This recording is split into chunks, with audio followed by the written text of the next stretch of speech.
আমরা সবাই জানি যে প্রতি বছরও আমরা বিভিন্ন বিদ্যালয়ে বার্ষিক ক্রীড়া প্রতিযোগিতার আয়োজন করা হয়ে থাকে এবং আজকেও ব্যতিক্রমী নয়। আমাদের রাম ঠাকুর যে পাঠশালা বালক বিদ্যালয় রয়েছে সেখানে অন্যান্য বছরের মতো এবছরও বার্ষিক ক্রীড়া প্রতিযোগিতার আয়োজন করেছে।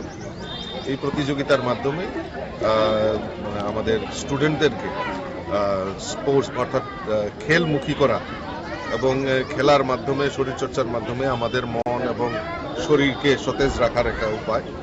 তো এই কারণেই বিভিন্ন স্কুলে এই বার্ষিক ক্রীড়া প্রতিযোগিতার আয়োজন করা হয়ে থাকে এবং এই ত্রিপুরা রাজ্যে আমাদের বিভিন্ন ইভেন্টে এখন আমাদের রাজ্যের ছেলেমেয়েরা বিভিন্ন স্পোর্টসের মাধ্যমে আমাদের এই ত্রিপুরা রাজ্যকে নাম উজ্জ্বল করছে।